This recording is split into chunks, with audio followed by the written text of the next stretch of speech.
प्रिय दोस्तों नमस्कार।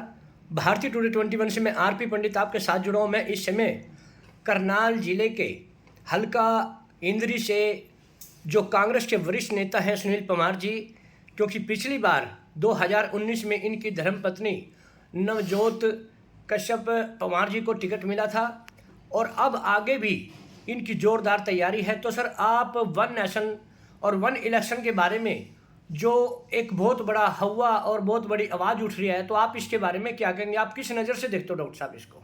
देखो, आज बीजेपी पूरे तरीके से जो इंडिया अलायंस है उससे घबराई हुई है। आज बीजेपी को चारों तरफ अपने भविष्य के लिए अंधेरा ही अंधेरा दिखाई देता है और 2024 के चुनाव में ये बात पक्की है कि इंडिया का अलायंस जो है वो डेफिनेटली एनडीए को हराने का काम करेगा।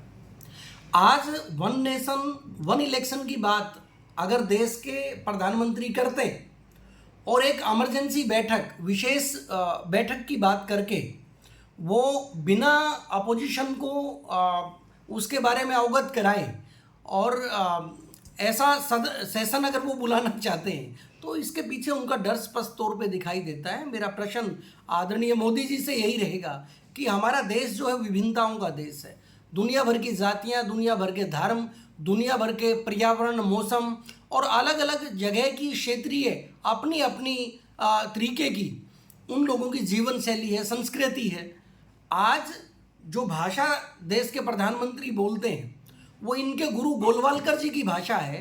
गोलवालकर जी की किताब बंच ऑफ थॉट के अंदर लिखा हुआ है कि इस देश में एक ही भाषा हो, एक ही धर्म हो और एक ही जो है ध्वज हो, और वो ध्वज तिरंगा नहीं है। वो आपको पता है कि मैं उससे ज़्यादा बोलना भी नहीं चाहूँगा। तो गोलवालकर जी की बातों को आगे बढ़ाते हुए और अपने डर को उसके आंचल में छिपाते हुए देश के प्रधानमंत्री इस वक्त वन नेशन वन इलेक्शन की बात करते हैं। आप बताइए कि फेडरल सिस्टम जो देश के संविधान के अंदर लिखा है उसका क्या होगा? क्या राज्यों की अपनी अपनी जो ताकतें हैं वो छीन ली जाएंगी? क्या धारा 370 हटाने के बाद जो नॉर्थ ईस्ट की 7 सिस्टर्स हैं उनकी भी अलग अलग संरक्षण की जो धाराएं हैं उनको वापस कर लिया जाएगा?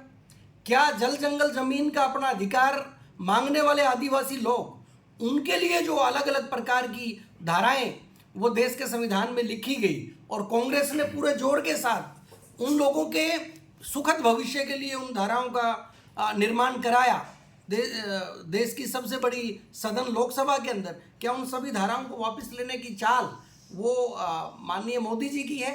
और नज़र तो ऐसा ही आता है, मणिपुर जलता है, कहीं पे असम के अंदर लोगों को एनआरसी के नाम पर अंदर जेलों की हवा खानी पड़ती है और इसी तरीके से अलग अलग जगह पर अलग अलग राज्यों में अलग अलग प्रकार के किसी न किसी रियोट्स करवा के वहाँ पर अस्थिरता फैलाने का प्रयास जो इस सरकार का रहता है। तो आज मैं आदरणीय मोदी जी से कहूँगा कि भैया, ये श्री राम की धरती है, ये बजरंगबली की धरती है और यहाँ पर जो सनातन के साथ साथ जितने भी उपासना के धर्म हैं, अलग अलग पंथ हैं, सभी पंथ इस धरती के ऊपर बसते हैं, सभी को बराबर का अधिकार है। आज ये देश आगे बढ़ेगा तो देश के संविधान के साथ आगे बढ़ेगा।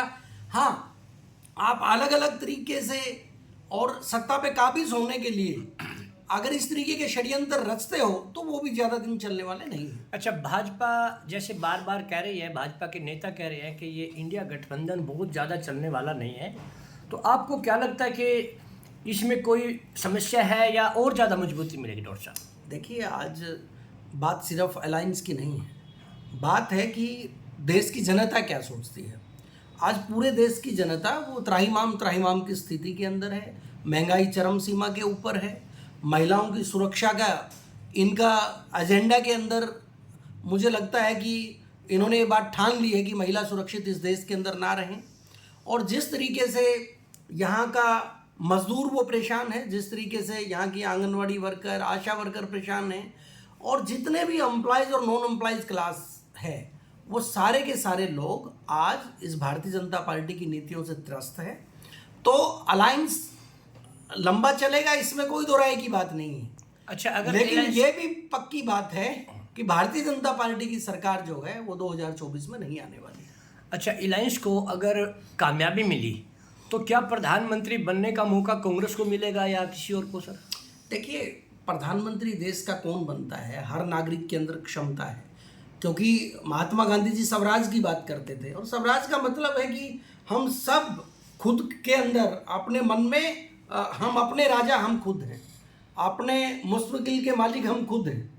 तो आज देश का प्रधानमंत्री इस अलायंस के अंदर से कोई भी बनता है, उससे क्या फ़र्क पड़ता है। सब मिलके जो है वो देश को चलाएंगे, और यहाँ के एक एक भारतीय के अंदर वो क्षमता है जो भारत को आगे बढ़ा सकता है। तो देखिए प्रिय दर्शकों, जैसे डॉक्टर सुनील पंवार जी ने एक बहुत बड़े नेता जिस टाइम जो बात करते हैं, उसी तरह से इन्होंने भी एक बहुत ही गहरी बात कही है। किसी भी आदमी को लेकर प्रधानमंत्री, आगामी प्रधानमंत्री की कोई चर्चा न करते हुए यही कहा कि सारा अलायंस बहुत मजबूती के साथ देश में देश की तरक्की के लिए काम करेगा, और सारे अलायंस का जो इंडिया अलायंस है उसका एक ही उद्देश्य रहेगा कि हम बीजेपी को उखाड़ फेंकने में सफल होंगे। अब देखना यह है कि भविष्य में क्या होता है। तो इसी तरह हम पवार साहब से फिर किसी विषय पर चर्चा करेंगे। तब तक के लिए जय हिंद, जय भारत।